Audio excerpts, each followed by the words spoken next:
Well, I'm Don Ottenhoff, Director of the Collegeville Institute, and before I introduce today's guest, I'll ask Susan Sink, a staff member at the Collegeville Institute, who's running the tech side of things for us today, to tell us what we need to know about logistics. So, Susan. Hi, everyone, and thanks for coming. There's really just two announcements, housekeeping things. First, we are recording this live on Facebook. So if you lose your connection, you can go to the Collegeville Institute Facebook page and it will be streaming live. It will also be available there as a recording later in the day after it's over. The other thing is we're going to ask you to use the Q&A box to ask any questions that you have. We will have question and answer period at the end of the presentation, and that will be moderated by Don Ottenhoff. I will go through the questions. If you have any just basic housekeeping tech issues, feel free to ask them there and I'll answer you privately. Otherwise, we'll hold on to the questions until the end. And you won't be able to see the questions and answers, only the panelists can see them. Also, I've had a question of, can people see me? And this is a webinar format, so nobody can see you or hear you. And you should have the view of just the presenters. So thank you and enjoy. Great, thanks, Susan. Our guest for today, Heidi Neumark, is an author and speaker, but I think of her primarily as a Lutheran pastor who has served congregations in the South Bronx and presently in Manhattan. Her experiences in congregational and community organizing in the Bronx led to her first book, Breathing Space, A Spiritual Journey in the South Bronx. In her present position, Heidi serves as a congregational pastor and the co-founder and executive director of Trinity Place Shelter for LGBTQIA youth who are homeless. Heidi's journey of uncovering and reflecting upon her midlife discovery of her Jewish roots is chronicled in another book, Hidden Inheritance, Family Secrets, Memory, and Faith. Her most recent book, Sanctuary, Being Christian in the Wake of Trump, includes stories and reflections from her ministry during a tumultuous and threatening time. The title of Pastor Neumark's presentation on this Ash Wednesday 2021 is All Ashes Are Not the Same, which is an intriguing title. So welcome, Heidi, and let's start there. What led you to the theme you chose for today? All ashes are not the same. Well, thank you, Don. Well, before I enter into that, I just want to say thank you to the Collegeville Institute, because none of my recent books would have come to birth if it weren't for the support and space and encouragement I, like so many other people, have received there. So thank you to the Collegeville Institute. The theme that I came to for today is because coming up on this Ash Wednesday and this Lent brought so many memories rushing in of last Ash Wednesday and last Lent. And now we know so many things that we didn't know then. I looked it up, and last Ash Wednesday was February 26th. And at that time, most of us still had no clue of what was going to hit us. And even when we knew we were in a pandemic that Lent, we never thought we'd still be in it a year later. And throughout that time, our dustiness and death felt really, really close. And now maybe that's true in varying degrees around the nation, but last Lent, New York City became the pandemic epicenter. And we really couldn't think of anything else. The air was filled with sirens on the ground, and helicopters were constantly overhead, and you knew that the helicopters were taking people from one hospital without enough ventilators to another hospital because there were a lack of ventilators, a lack of beds, a lack of medical staff. We were really so grateful in New York for nurses that flew in from around the country to help. But, you know, you'd see, we're near some hospitals, refrigerator trucks holding bodies because there weren't enough places to bury people. Death was such a present thing. And so as I was thinking of this Ash Wednesday, I just had so many memories flooding back from last Ash Wednesday. Well, that's a lot of memories for sure. But can you say how the experience of the pandemic then, what you've just described to us, and even up till now, has affected or had an impact on your thinking about Ash Wednesday itself? Yes. I mean, I would say previously as a pastor, I always thought on Ash Wednesday of the kind of universality of death, that as opposed to the title of this, that all ashes are the same. And that we would say the same words to each person: remember that you are dust, and to dust you shall return. And this year, because of COVID, we're not marking ashes, you know, with our hands on other people. And usually it's a very humbling and powerful to trace the cross in ash on a huge diversity of people, all different skin colors, all different ages, from babies in arms to very elderly people, saying the same words, speaking to that universal reality. But this Ash Wednesday, I've been more and more struck at how death is not universal. That, of course, we will all die, but all deaths are not universally equal. You mentioned in the introduction our church's shelter for homeless LGBTQIA plus young adults who are homeless. If you're a Black transgender woman, you have a high likelihood of murder by hate crime by the time or before you reach 35. So we'll all die, but you're definitely more likely to die young from police violence if you're Black. And the pandemic itself has been shown not to be an equal opportunity threat. COVID deaths, and this is definitely true here, have disproportionately impacted Black, Latino, and in other parts of the country, Indigenous communities too.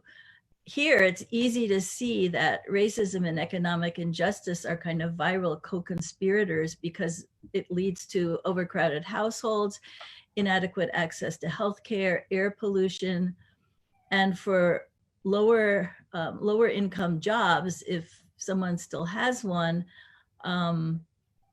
that they mostly demand in-person daily interaction with strangers in the service industry, people who are essential workers who can't be working at home on their computers. The hardest hit community in New York is Queens, which is home to the highest rate of refugees and foreign-born residents in the city, and living in very overcrowded homes. And actually, here in the church, which is of course my personal experience is small and limited here, but it completely mirrors this wider reality. The majority of people from my congregation and the congregation's circle of people they know well and care, their families and friends, those who have died from COVID are almost all African American and Latino. Not all, but definitely a larger disproportional number. So to dust we all return, but I would say all dust is not equally valued. And so though we all will die, all deaths are not equal. And there are systems in place to maintain that sickening truth. And there's the issue of the difference between saying Black Lives Matter and all lives matter. And I kind of think that saying death is universal kind of is similar to saying all lives matter. It ignores the differences. So are you thinking that you will say something different today other than remember that you are dust for each person? That seems to me that that does remain true. Yes, well, those words will remain the same. Remember that you are dust, and to dust you shall return. Those words remain true, but how I would interpret those words is not the same. One thing it's reminded me of is visiting, actually another pandemic time, visiting a chapel in St. Mary's Cathedral in Lubeck, Germany, which is the church where my father grew up. And there was a confessional chapel there. So people would enter it and meditate on a painting that wound around the four walls of the room. It was painted in 1463 during another pandemic, which was the bubonic plague, which right after it was painted, actually, hundreds of people died right around that church. And of course, we know hundreds of millions of lives were taken by that plague. The painting itself is called The Dance of Death. And it showed a common medieval theme of that time of the universality of death that would come to everyone, independent of class or status. So that's definitely the universal idea. And in the painting, Death, who's like a skeleton, is dancing with people, following a very strict hierarchy, starting out with the Pope and then the Emperor. Someone might put the Emperor before the Pope, but this was a church. The Pope was first, then the Emperor, and then it goes to a cardinal and the king and a bishop and a mayor and a merchant and a knight and a doctor, a farmer, a peasant, a servant, and finally, infant in her cradle. A little infant girl is kind of at the bottom. And Death is the great equalizer, dancing everybody around the frieze into the grave. Well, the cathedral was bombed and burned in World War II, and the painting was destroyed. And a new artwork was created for the reconstructed cathedral. It was in stained glass, and it was put in 1956. And in the new one, Death goes through the same social ranks, but when he reaches the baby, he's forced to his knees. He covers his face with his hands because the baby in the crib is Jesus now. And we know this because there's a helpful little sign over the head. And this baby is swaddled in bands of cloth, but like for a burial. And he appears to be rising from his crib, like from a tomb, and raising his hands in blessing. And Jesus in the stained glass has taken the place of the most vulnerable person in the original artwork, the baby girl. Well, that strikes me as theologically very interesting. So you're saying that the location of Jesus in this picture, stained glass window, right? Introduces the idea that deaths are not all the same. Is that accurate? So yes and no. One would like to think yes, because when I look at it, I see Jesus is taking the place of the most vulnerable, this infant girl. But I say no because the original has, for its day, a kind of sly social commentary along with a theological point, because the emperor and the peasant, they're in line for the same dance partner. The post-war window, post-World War II, I would say that 15th century social commentary isn't enough. In the post-war window, which is supposed to be a meditation on death, and was originally in a confessional chapel. The new one is not in a separate chapel, but it's in the main sanctuary in the nave. But it's supposedly a meditation on death, and the reality of death camps and the Holocaust, of which that church had a huge role, is completely ignored. It tries to make it contemporary, but the buildings of Lubeck are along the bottom of the stained glass, just like they're along the bottom of the painting, situating it in, a specific city. And now in the stained glass, they're all on fire. And so it's recognizing the war. The city's on fire, representing the firebombed buildings. But the window shows Lubeck really as the victim of war, with no role, no remorse for the city's and church's complicity in millions of deaths. So here's this stained glass meditation on death, created less than 10 years after the Holocaust in Germany, a time when all deaths were obviously not equal, where human vulnerability is not treated. It's ironic that Jesus is shown in this place of vulnerability in the infant girl, but clearly she wasn't Jewish. The window just ignores the alliance of fascism in the church, and that particular church had a long-standing history of anti-Jewish violence, with a bishop who stood in the pulpit promoting National Socialism and calling for the murder of Jews. But the feeling was kind of like, okay, that was 10 years ago. Let's move on. Let's not meditate on that. The Lutheran Church, to be sure, has a strong cultural strain among some Northern European rooted people of preferential niceness that shies away from unpleasant subjects. I actually have had a lot of interns from the Midwest. I don't know how much of this is Midwestern because I'm not from the Midwest, but I come from Lutheran Northern European roots. They find my New York style to be not so nice. So I don't know where it all comes from, but there's definitely a strong strain of that in the Lutheran Church.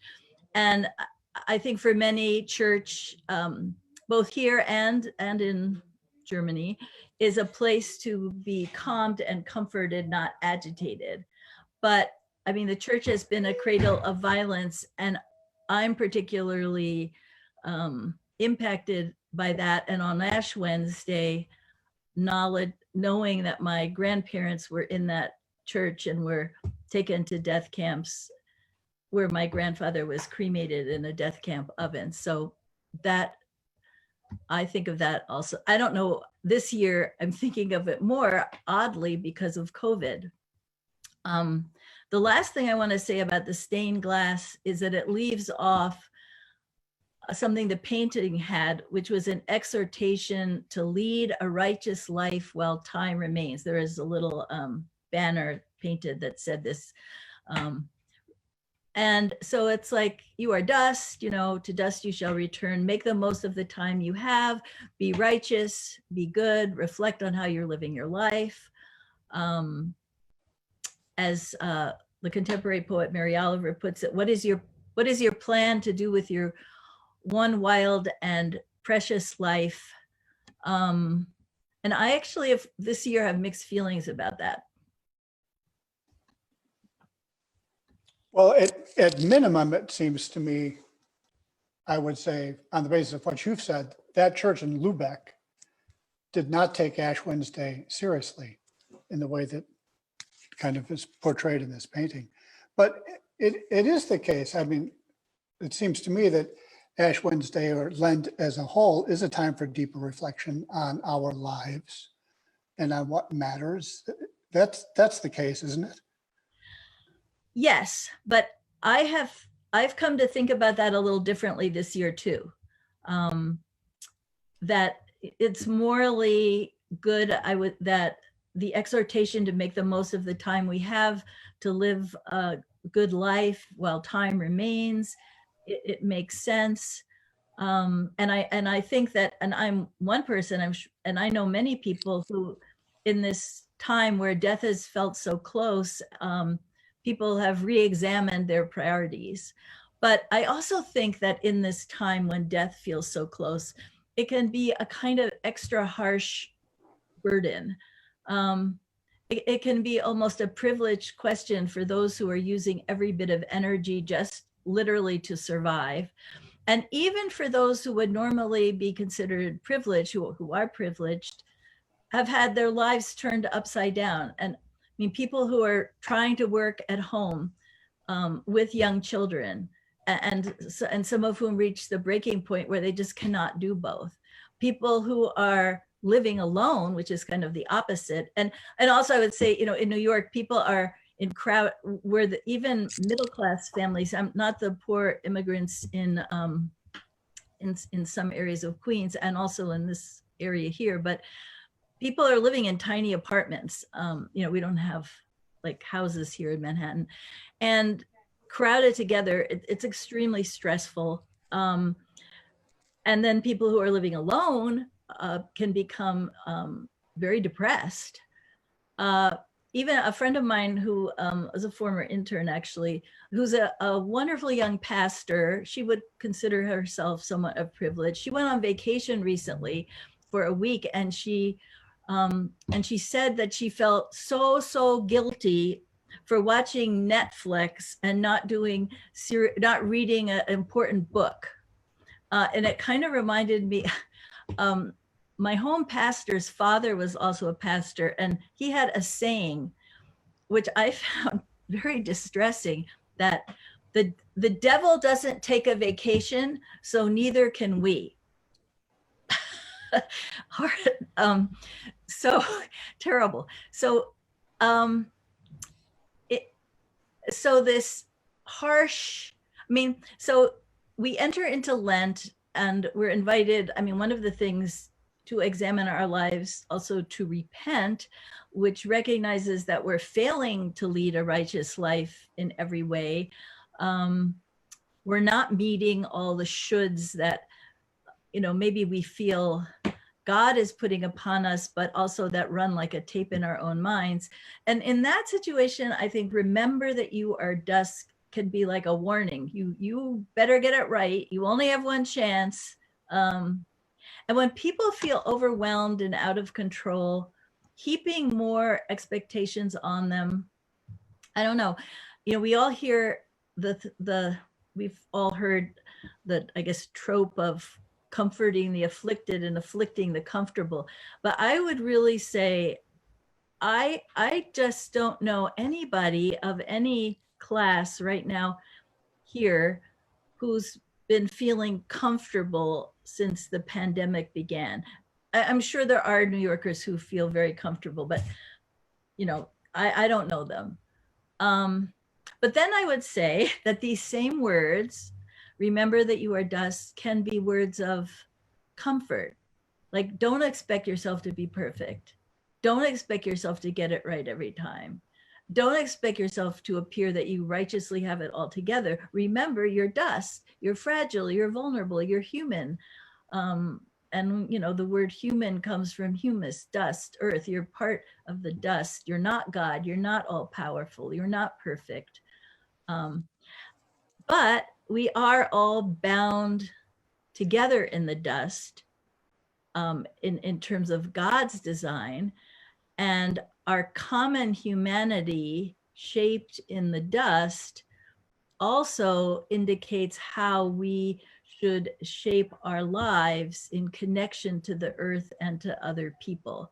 And I think that most churches understand Lent, yes, as a time to reshape our lives. One of our Ash Wednesday texts is from Isaiah,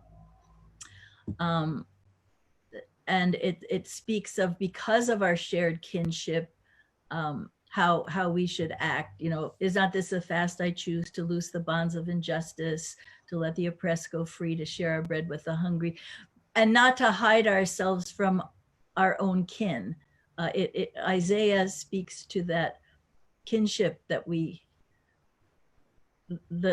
come together from the humus, and that does impact our calling of how we lead our lives. Yeah, when I was listening to kind of the first part of your answer to that question, it was like I had the feeling that Ash Wednesday 2021 is asking people to go a mile too far or 2 miles too far. It's just to ask too much of people to do that kind of reflection and so forth in this time. But then you kind of switched and said, no, but there is a word for us here in Ash Wednesday. Again, am I hearing you correctly about that? Yes, and I actually, this last Saturday kind of helped change my mind about it, because I was thinking, this Ash Wednesday is not the year to be, I had an old Irish Catholic friend. I mean, he's not old. Well, I guess he's my age, but in high school, he came from a huge Irish Catholic family, and they used to talk about a beat 'em up Lent. And I don't think this year we need a, beat 'em up Lent. And so then, it's the sense of just go easy, be gentle, not putting out all this stuff we should do. But so on Saturday, well, right before Saturday, I guess probably it was on Thursday, I got an email about Farms to Families, which is a program of food, I think through the government, of farm food that's coming from farms and coming into the city. And an organization had 20,000 boxes of food. And they were looking for organizations to help distribute it. And it was the last minute. It was on Thursday and it needed to be distributed on Saturday morning. And I sent out an email asking for volunteers, and immediately got so many people wanting to volunteer, many more people than we could use. And it just struck me that people want to make a difference, want to do something, want to feel that, and it wasn't like a burden, it was a joy. People wanted, in the midst of death, people wanted to be part of bringing life. People, when so much feels uncertain and overwhelming, it was like a concrete thing. Well, there's so much I can't do, but I can do this. And it just reminded me that that's a very deep part of our humanity, and that it wasn't felt like an imposition. Oh, here I have to go do one more thing. It really, people received it as a gift. And I also on Saturday, this was also on Saturday. Saturday was a Transfiguring Day. And Lutherans celebrate the Transfiguration not in August, which Roman Catholics do, but on the Sunday before Lent. It's like Jesus goes up with the disciples on the mountaintop on the Sunday before Lent, and then we go down into the valley. Anyway, I heard this news story that there was this big dust storm in Las Vegas. And according to reports, the dust storm wreaked havoc. There was wild winds bearing all these particles of dust that caused major power outages, which I certainly don't wish that on anybody. Well, in that sense. But what it struck me is there are power outages. I'd like to see major power outages of a systemically abusive power, and dust did it, so we may be dust, but maybe with the winds of the Spirit can lift us and swirl our dust into a holy storm. And so even though we can feel fragile and vulnerable, that is also that is a gift, the gift of the Spirit. So that kind of changed how I was thinking about Lent on Saturday. I want to move a little bit even broader, if you don't mind, beyond Ash Wednesday. I mean, in some ways, we've been in a long Lent, or a long period. It's been a year, almost a year since the shutdown. Yeah. And I want to get your sense. A lot has happened in the church. A lot has happened to the church. But I want to, before I ask that question, I want to ask a more personal question. Do you know what sermon you will preach when your church is able to gather together normally? Honestly, I don't, because I think like many people, when it first started, it was like, wow, we are going to have the best Easter. We are good. And then I ended up preaching about the essential workers of Easter. And, it was, we couldn't ring, we usually ring bells with alleluias. The children ring bells every time they hear the word alleluia. And, instead we're hearing the sirens and the helicopters. Then it was like, it's going to be Pentecost. We're going to have this, and then it would be a Pentecost sermon. Well, now I've just given up. I've been given up, but I'm not, all bets are off. Like, I have no idea when that day is going to come and what I'm going to preach. I always preach in connection to the text of the day. I don't know what those texts will be. I have no clue. Yeah. Well, let's move on to the church as a whole. So you still communicate with other pastors who are in similar situations. What lies ahead for the church after COVID-19, after the big shutdown? Do you have any insights or thoughts about that? Well, I do have one insight, but I would first like to say, in terms of what lies ahead, it's really, really hard to do planning and imagining, because of the way this year has been. It was nothing anybody planned for. And I find it hard to get back into the swing of, people make 5-year plans, this kind of, I don't know. But there's something that happened here that really made me think about the future, both for this church and the larger church. It's something we were forced to do in the pandemic that I think we might think about doing on purpose in the future. And I'm not talking about online worship, which I do think that many churches, including ours, which we're not doing any online worship, when we are in person, we'll still continue doing some things online. But that I'm not talking about. We closed our physical doors. We had to do that to save lives. And we don't have parking lots here, so we can't be doing that outside either. So, but not only worship, we closed to worship, all of the activities going on in our building closed. None of them was going on. And our building was really active all day with, churchy activities, and then labor organizing, immigrant groups, an after-school program, community meals. But the only thing that didn't close was our shelter. And the shelter, normally before the pandemic shut down the city, it operated in the evenings and overnight. During the day, the youth went out to school or to work or to look for work or to internships or to other day programs.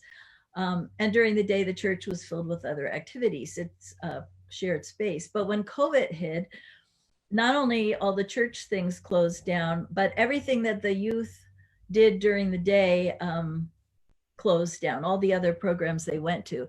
And the social worker who directs Trinity Place and I were getting really worried about the health and safety of the youth out in the city all day with nothing to do and nowhere to go, while the pandemic was raging at that point. So in April, we decided to open the shelter full-time, 24/7. That was 11 months ago almost, and it's still open full-time. And while looking forward to getting the pandemic under control, this has taught me something. Because in this situation, a virus forced us to let go of many things, which in turn allowed space to open up for a particularly vulnerable population. The absence of some things made room for a presence of others. And it struck me that, church buildings sometimes can be so filled with their own programs and identified needs, that there's less room or no room for those whose needs might be even greater. That church members, leaders, clergy, myself can become so busy with set agendas that we're not really hearing the voices of those who aren't in that space already. And the biblical text that came to my mind is in John chapter 3, he must increase, but I must decrease, where John the Baptist is teaching his disciples and pointing out his role in relationship to Jesus.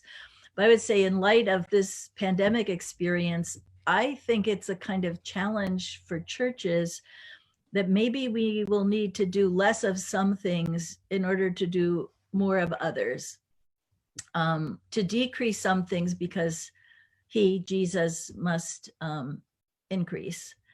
And what that might mean for us. What is busy work and what is gospel work? What will it mean for some to see their privileges decrease? Can people actually choose to have their privileges decrease in order to increase space for the voice and leadership of others?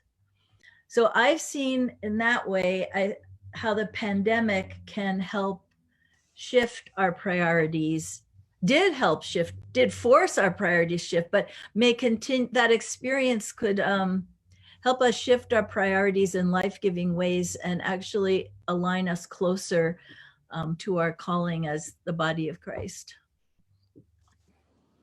Do you find that conversation going on among your church or other pastors? Are they having this? You're really talking about reordering priorities. No, I haven't had that conversation. I've only had that conversation in my mind and now sharing it here. I think it's a little, in my congregation, I almost feel like it's a little bit too early. I think people are just getting out of, or still a little bit in a survival mode. So, but I hope that we will have that.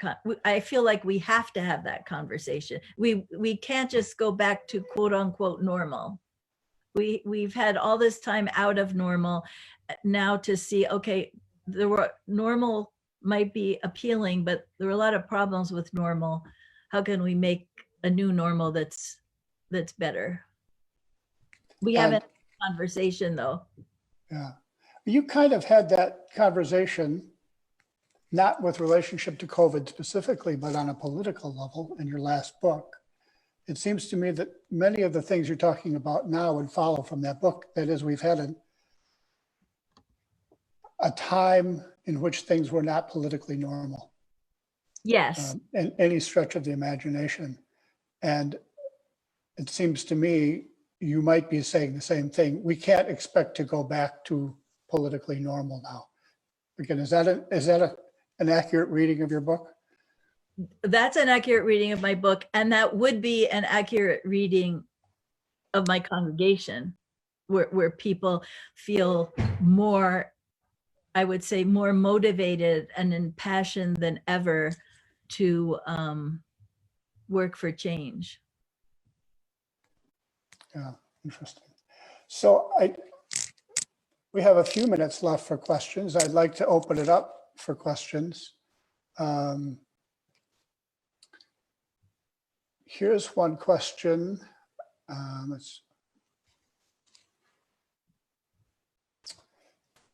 A person is saying, this is maybe not a question, but an observation, but it's a very good observation and builds on what you've just said. I'm struck by how in this time in which many of us are turned into focusing on ourselves, that's the tendency, you, Heidi, are finding ways of paths towards solidarity with others. Or is that what you always do? I think that's what the church does.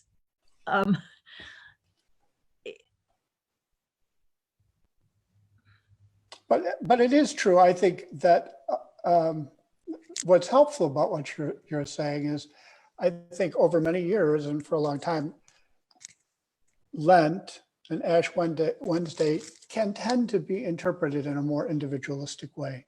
It's time for you to take stock of your life. It's time for you to consider the way you've been living and how you might live in the future. And you're encouraging us to say it's time for us to think about how we live our lives together. Yes. I think that is maybe an obvious spin, but it's not so obvious to a lot of us.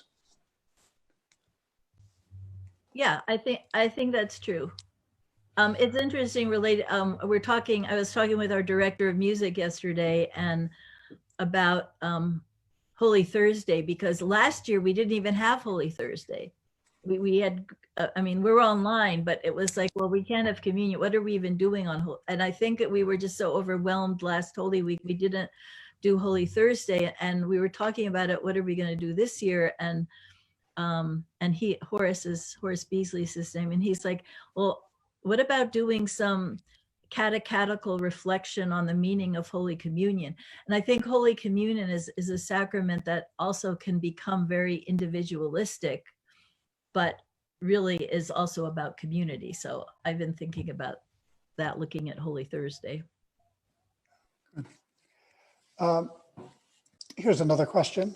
A person who's lived through this past year with all of its mostly downs, not too many ups, who says, now I feel like I'm waiting, knowing there will be grief, and there has been grief as well as joy. And there's grief over losses, and New York experiences very heavily at the very beginning. Can Lent be a release for grief? I would like to think so, but I don't know. I think it will ooze out beyond Lent. I mean, I think lament is something we don't do well or do enough of.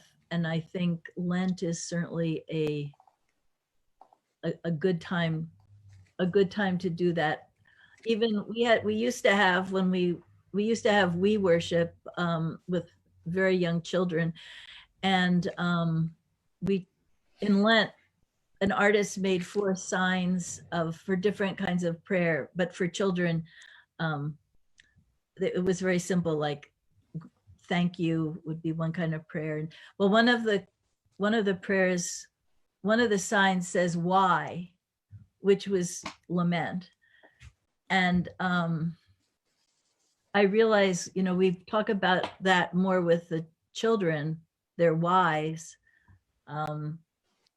than really opening out a lot of spaces for lament. But I feel like the grief of this past year, people are still dying. Like every week we're getting, please pray for so-and-so. I mean, people are still dying of COVID here, and of course all over.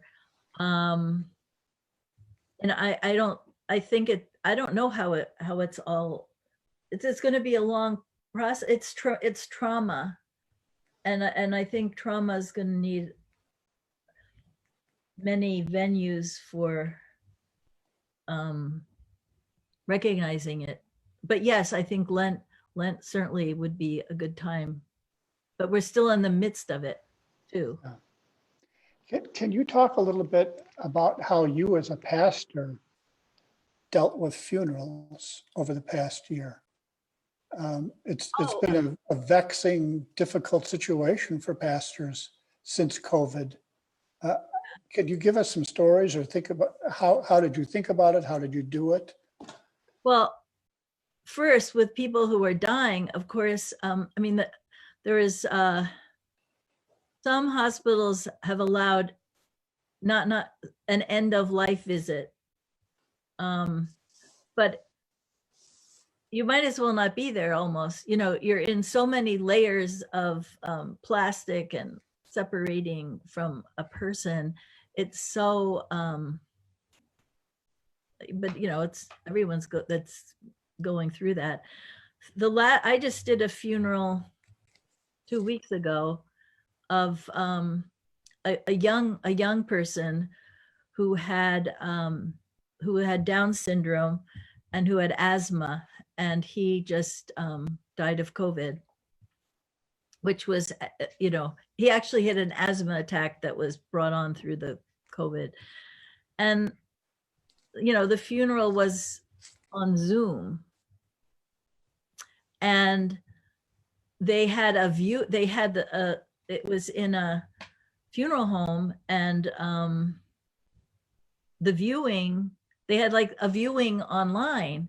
And when I came home, my daughter, who doesn't live with us, I mean, she's an adult and lives with her wife and baby, but she was like, Mom, I'm scrolling through Facebook and there's a dead body. But which of course is kind of, some people would not like that, but this family, they're from Honduras. I mean, it was like, they have to have a viewing, and so it couldn't be the normal way. The funeral, it's not very satisfying in terms of grief and trauma, and not to be able to hug people that are going through the worst moment of their lives. And in fact, this family, they asked me, they were physically present at the funeral home, and they asked me to come do the funeral, and I, in person, and I knew that this was a tragedy, and it was going to be like packed with people going in and out all day. And there was no way I could go there and not hug this family. And I just said, I can't do it. I can only do it online. And I felt horrible. In the end, it turned out it was the right decision. It turned out that then other family members had COVID. I mean, but it's so cruel in those moments not to be able to embrace another human. And there's nothing unique about this. This happened, but it's a trauma that's happening all over the country. And I think, I don't know how it's going to play it, evolve. Yeah. But for a whole year, we've had no regular funerals, none. And some people want to wait and have a memorial that's in person, but it's so far after the person's death, which is also, an uneasy kind of feeling. Yeah, I know a number of people who are in exactly that position. So they had a parent die toward the beginning of COVID, thinking exactly what you just said. We'll have a memorial service. Surely it will be only a month or two down the line. Now it's a year later, and who knows how much longer it's going to be. I have another question here. So there's been a long-standing practice about Ash Wednesday and Lent. That is, we're going to give something up, and that's going to kind of prompt us to remember and think about that. But over time, that's kind of, giving up sugar for Lent. I'm not so sure how helpful that is to people. But the question is, what do you have any Lenten practices that you would recommend to us, to anyone, to direct ourselves to this common but unequal dust situation that you've talked about? That's a good question. I've never had, I've usually, as a pastor, wanted to suggest ranges of things that, I mean, obviously different things work for different people, and different people are in different situations. Maybe I'm just talking off the top of my head now. That's a really excellent question, and I should have a really good answer, but I don't know that I do. But I think it's really important to try, and whether it's through film, through read, I mean, unfortunately, we can't have these one-on-one personal conversations, but, you know, expose oneself to some different voices. Listen to some different voices. And that I was recently asked that a Lutheran magazine, they're doing something on storytelling and the importance of storytelling. And they asked a whole bunch of people to write a really short thing about storytelling. And one of the things that struck me was maybe for some of us, rather than storytelling we should listen to someone else's story. That's a great idea. Last question is going to be, I just don't know if this is even an accurate question, but do you maintain relationships with families and communities in South America? Yes. How has the experience of, because I'm assuming you have family there, your husband. We have a huge family Yeah. in Argentina who are living in poor, crowded conditions. So how has their experience compared to your experience, or what you perceive to be the experiences of folks around you in New York? How is that international component? If you kind of looked at that, how has that differed? Well, you know, my international component experience is limited, obviously. So for one thing, in the congregation, we have numbers of families from Mexico, and I'm always checking in and they're checking in. And I mean, I've been like amazed, you know, none of their family, no one in Mexico of these families have had someone die, although many have died here. But I don't know if that's says anything about the global reality. In Argentina, some of our family members have gotten sick. None of them have died. And I'm like shocked, honestly, that more of them aren't sick. And now a lot of them, because they'll, you know, send pictures and stuff, and they're having parties, and now they're sick of it. So they tell Gregorio, my husband, well, we're you know, he'll be looking at these pictures and go, this isn't safe. Like, and they're like, oh, you know, we're sick of it. But so far they have not gotten sick. Now it may be that they're isolated from where it's spreading them, you know, but you know, this just is my very limited personal experience. It doesn't, I can't generalize about it. I don't know. Just to go back one second to that question about funerals.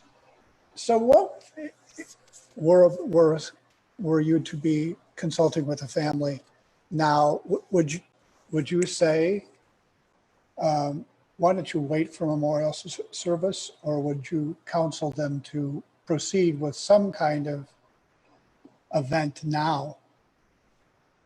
Yes, I would counsel them to consider proceeding with some kind of event now, because I know that the online funeral that I just did 2 weeks ago, which was so lacking in so many ways, was nevertheless meaningful and important then, in the midst of having just lost this person. I think then they may have a memorial service in the future when people can gather in person. But I would not, given the uncertainty of how long this can go on, I would not counsel people to just put the whole thing off. Right. Well, we're right up against the time that we had set aside for the hour. So thank you very much, Heidi, for sharing with us today. Thank you. And thanks to all of you online for joining us today. And we invite you to join us for future events. Please watch for event information and registration details for upcoming Collegeville Connection events. Our next one will be on Wednesday, March 3, so a little bit off. Same time, noon to 1 o'clock Central Time. You'll have the opportunity to hear from two very interesting guests, Jessica Goudot and Kao Kalia Yang, two authors whose recent books center on refugee stories. Among other things, Jessica, author of After the Last Border, and Kalia, author of Somewhere in the Unknown World, will discuss what effect choice and chance play when entire groups of people are displaced by socio-historical moments that are entirely beyond their control. So again, thank you very much, Heidi. Thanks everyone for joining us, and please join us again. See you next time.